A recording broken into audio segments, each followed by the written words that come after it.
Welcome to the School Leaders Podcast. My name is Dr. Gastard Harrigan, the podcast for current and emerging school leaders, those who support and supervise them. You will hear from passionate educational leaders who are transforming their schools, communities, and creating positive outcomes for students. I will also share my personal reflections and tips from over 15 years as a school leader. Together, we will talk about how to level up our schools and leadership practices. Hello, welcome to the School Leaders Podcast. This is your host, Dr. Gastard Harrigan. In the last episode, I shared some of the strategies you can use to reinvent and rebuild the culture of your school. In today's episode, I continue to share practical ideas and strategy to scale up and revitalize your school or department culture. If you did not listen to episode 1, I encourage you to pause this episode, go back and listen to part 1, or after listening to part 2, go back to part 1.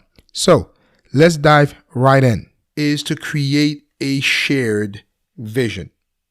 Define, craft a shared vision for your school, for your department, and for your classroom. And the way we went about doing it, we really went about doing it through a collaborative process. Through that, we create our shared vision and focus area. For me, I brought in all the teachers and all the staff in to a school-wide meeting. It was over several days, but the first day we brought all the staff and all the teachers, custodian, everybody. It was a mandatory meeting for everyone to come and attend. What I wanted to know was, and from there I broke them into small groups, and together they identify challenges, problems, issues. One of my pet peeves is, besides just the problems and the challenges, the issues, is possible solutions. So they had to share ideas, write down those ideas, and we went around the media center where we were for that first meeting and reading, charting down the challenges, the issues, and possible solutions. We're not going to be able to implement every idea, but at least I wanted to know what they were thinking. And from there, I pulled together a small group of leaders in the school. It was your department chairs, your team leaders. It was your formal and some informal leaders in the school. The union rep was also invited to participate. So that small group took all that information, the entire staff and teachers put together, and they synthesized it, bite-sized ideas, bite-sized one sentences or two. And from there, they gave that to me. And I took that and I emailed it out to the entire staff. And then we met together again to analyze and look at what the smaller group synthesized. From there, I asked them, hey, listen, did it capture all your thoughts? Did it capture your dreams? Did it capture all the ideas you had? And took additional feedback and made more revisions. And so from there, we really got back to, we worked at, now from there, we pull out and craft our vision. Out of that came our vision, our focus areas. So as a staff, they had to select 3 to 4 areas to what I call big rocks that I was going to focus on, that we were going to address together. That will be our focus area for the next 2 to 3 years. So staff had to work on identifying. We ended up with 2 that were tied, but you want to have 2 to 3 focus areas. I call those big rocks. Those areas are the areas that if we address, we tackle, we align our resources to address, they would have the greatest impact on the school culture and student achievement and addressing our instructional agenda by moving it forward. So that was very important because it became their vision. It became their focus areas. It became theirs because they were bought into it. I had buy-in because it was their vision. In fact, I like to say after that was my marching order, that this was going to be the big rocks, the focus area for the next 2 to 3 years. So they understood for the next 2 to 3 years, our focus was trying to address these big rocks that was going to, move, change, transform the school culture and ultimately improve student achievement. John Maxwell once said that the success of a vision is determined by its ownership by both the leader and the people. You need to hear this. The success of a vision is determined by its ownership by both the leader and the people. So by them participating in the entire process and crafting our vision, our mission, our focus area, they own it. So later on, as we had conversation, as we had dialogue over the years, I would bring them back and remind them of this is the process we went through to create our shared vision, our shared goal. And it was not just my area, but this was areas that we were focused on because those were the things you said were important. Part of sharing vision is having high expectation for students and staff. You want to ensure that staff, teachers know clearly your expectation. Part of creating a shared vision is what I like to say is you want to brand your school, brand your department, or brand your classroom. You want to take time to highlight, showcase. For us, it took a couple of years before we really jump on social media to showcase some of the things that were happening in the school, some of the things that were happening in different departments. But that got us very good dividend in taking the time to really jump on social media and sharing some of the things that are happening in the school. It really helped shift the community's perspective, the community's viewpoint of what we did and the student achievement and the great things that were happening at the school. So if you're on the fence, today if you're on the fence on that, I would highly encourage you to build a social media team that will help capture and showcase some of those things. Obviously, follow your district policies around that. For us, we have a Facebook account, we have a Twitter account, we have a Instagram account. Those things help us to highlight, showcase instruction, activities, programs. In fact, now we capture all those activities in small little videos and we push them out also on social media, YouTube channels. So that way,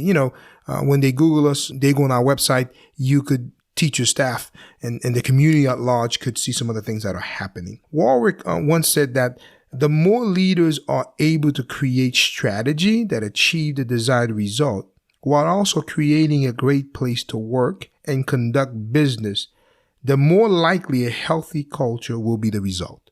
Let me read that again.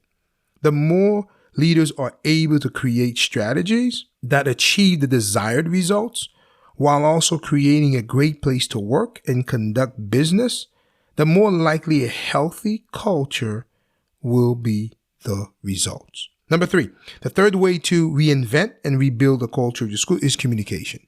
Can't say it enough. You have to communicate. You can never over communicate. So it's very important that you take time to communicate. In fact, it is said that to build a strong culture purposely, the desired cultural values need to be identified and made known. I love this quote by Warwick. To build a strong culture purposely, the desired cultural values need to be identified and made known. So our process of creating that shared vision and focus areas, our norms, our values, and next it was really to now communicate them on a regular basis. So communication is key to creating and really maintaining a strong relationship.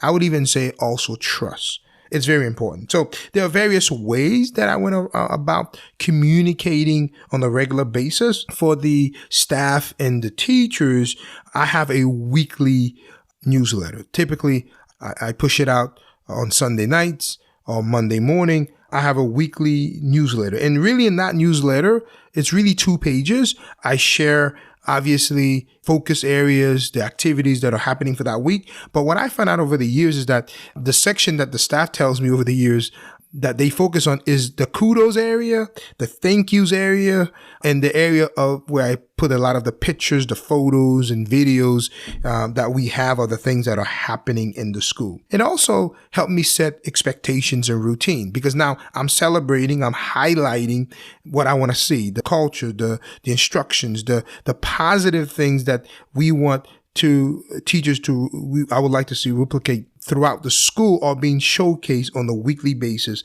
in the weekly newsletters. Obviously, we're sharing photos, sharing instructions, sharing really some of the things that are happening in the school. Now, as it relates to parents in the broader community, obviously, we are using ParentLink, which is the communication system that our district have.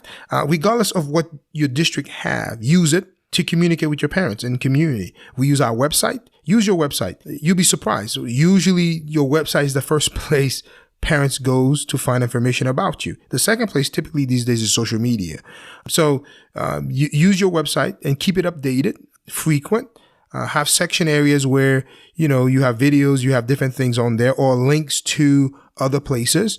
Have a social media account. Obviously follow your district policy. But for us, social media, it took us a couple of years to get there, but really social media have allowed us to really brand and highlight some of the great things, positive things that are happening in the school. And it has helped us shift the focus positively, cultural wise, on the culture of the school, but also in the community's view of some of the things that are happening. So communicate, and communicate. The more you do so, you can never over communicate. In fact, principal, the school leader, you are the chief communicator. You are the chief storyteller. So it's important that you are always sharing and showcasing and highlighting positive things that are happening and telling your story. Somebody's going to tell your story, might as well be you. The fourth way to reinvent and rebuild the culture of your school is to promote teacher leadership. So when I say teacher leadership, I'm really talking about promote leadership around clerical, promote leadership around facilities team, promote leadership across the school, promote teacher leadership. Hill says that great leaders know that the secret to their success is helping others to become leaders. Let me say that again. Somebody need to hear this. Great leaders know that the secret to their success is helping others to become leaders. It's very important that you promote leaders. Invest in your people. Invest in your people. It's important that you invest and that you build capacity. You should build capacity across the board. Build capacity among teachers, build capacity among the support staff, clerical, custodial, around transportation staff, bus drivers. Build capacity. At the end of the day, it's really about promoting a culture of growth and opportunities. If you want to have a vibrant community, promote a growth mindset, a growth community, a growth environment, a growth culture where people are learning, where people are growing. Give people opportunity to learn, to grow, to shadow another position, to go get training, whether it is district-based training, whether it is you bring it to them or they go out and get it. But promote teacher leadership, promote leadership across the board. If people are willing to do the work, allow them to grow. And really, that will have an impact on student achievement. It will have an impact on the culture of your school. Another thing is about creating student-centered and creating a student-centered culture is fostering student leadership and service learning projects. Build student leadership, foster that through service learning projects, through clubs, through doing different things in the community. Why? Creating a positive culture allows for a safe and engaging environment for everyone to learn and grow in, and ensure that everyone is content to be part of the community each day. So it's very important that you promote leadership, you grow your people. We have a shortage in education, so it's vital that one of the key things is that around the teacher assistant rank, behavior tech rank, promoting them, not only encourage them to go out and get their certification, but if they already have a degree, helping them going through the alternative track for certification so they could become a teacher, become a behavior tech, behavior specialist, whatever that is that they want to grow into. The whole idea is to promote it, is to support it, and create that whole growth community,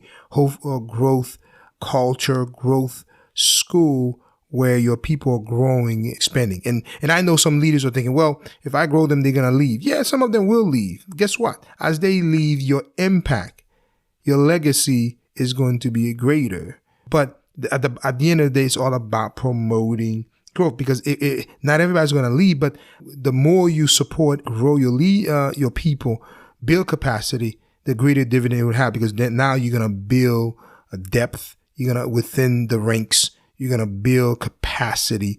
So if somebody do leave, or if somebody do get promoted or transferred or leave the profession or retired, have people that already know the vision, already know the culture, that can step in and continue the great work that's happening. The fifth way to reinvent and rebuild the culture of your school is to recognize and celebrate students and staff.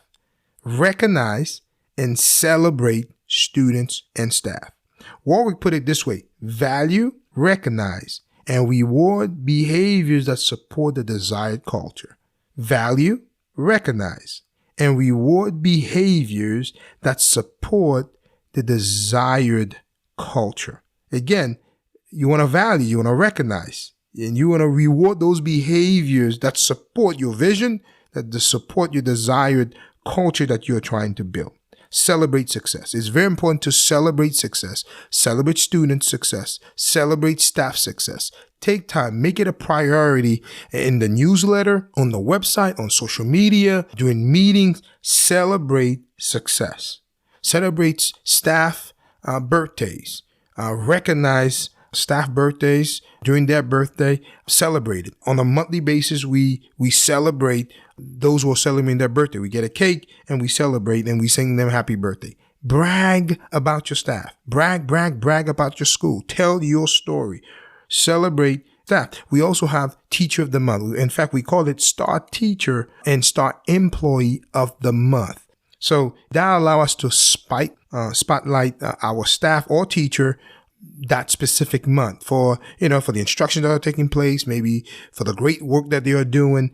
Again, that becomes very important. Recognize and celebrate your staff and student. Of course, on our student end, we have Students of the Month. We have different incentives throughout the week where we celebrate student, where we recognize student, obviously most improved, award ceremonies.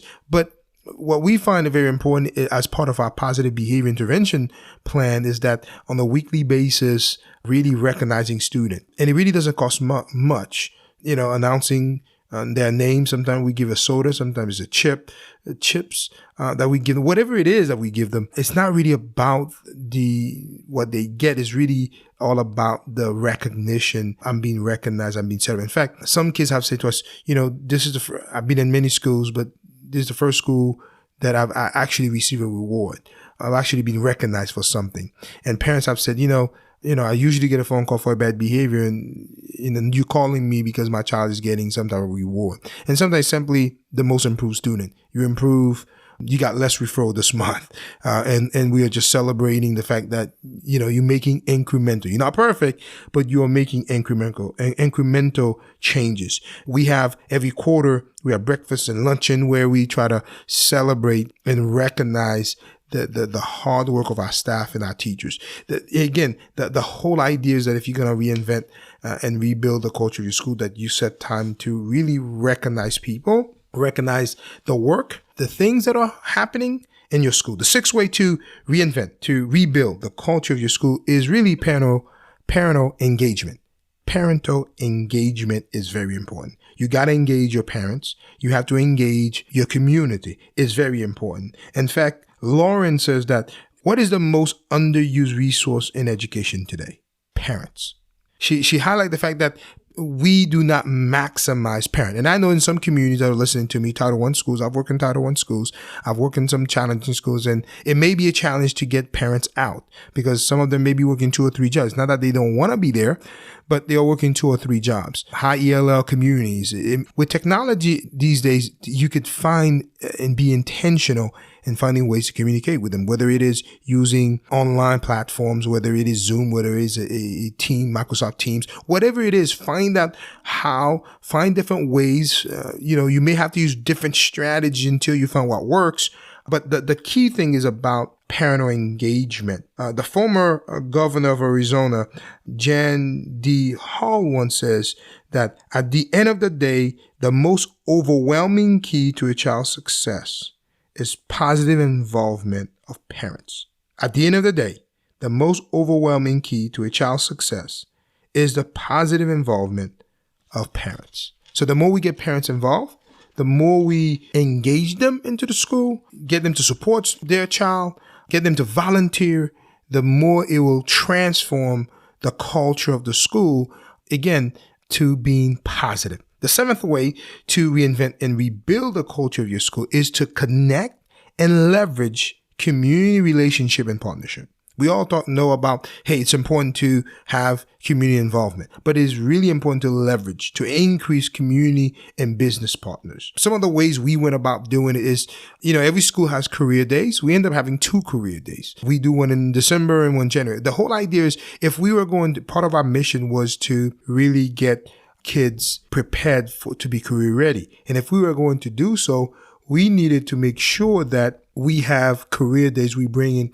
different people. We wanted to make sure that we bring in different business partners to expose them to various careers. We had guest speakers in, obviously recruiting guest speakers, bringing them in. It's very important to leverage the different community partners.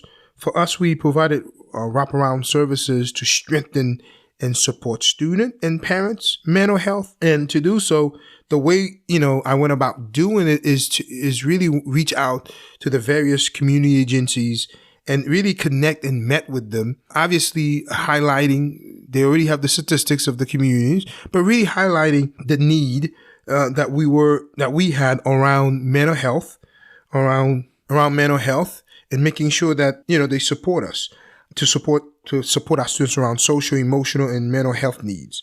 As a school, you will never have enough money to hire enough family therapists, family counselors, but we can partner and leverage community organization to meet those needs. So we partner with different community agencies to provide wraparound service to meet students' social, emotional, mental, trauma needs. The other area was around career ready. I mentioned earlier. We applied and received over $600,000 in grants. We have several community and business partners, and the whole idea, and that has allowed us to provide paid internship and on-the-job training to students with our local city government and local businesses to help prepare students to be career ready. Yes, they're heading to college, but we do know there's a great need. We need plumbers. We need electricians. We need mechanics. And quite frankly, in the tech world where I came from, as my background in engineering, a lot of programming jobs just require certifications to make $50, $60, $70, $80,000 more than teachers. Does not even require a bachelor's degree. So there's a lot of shortage, at least for us in our community. And one of the we wanted to address is to ensure that kids were not only college ready, but career ready to tap into the shortage that is here locally in the marketplace. We also started a STEM program. We are honored and blessed that we have Oracle locally, and Oracle partner up with our STEM program to really broaden and enhance students' coding and programming skills. So every month she came in, met, provide input, teach students how to program. We have hackathons. There are other businesses that support and provide incentives for the winners. But again, due to because we were able to expand the partnership, we are able to provide those type of experience by leveraging and connecting with community and businesses in the community. 7 ways to reinvent and rebuild the culture of the school. We said number 1 was to relationship matters. It is all about relationship.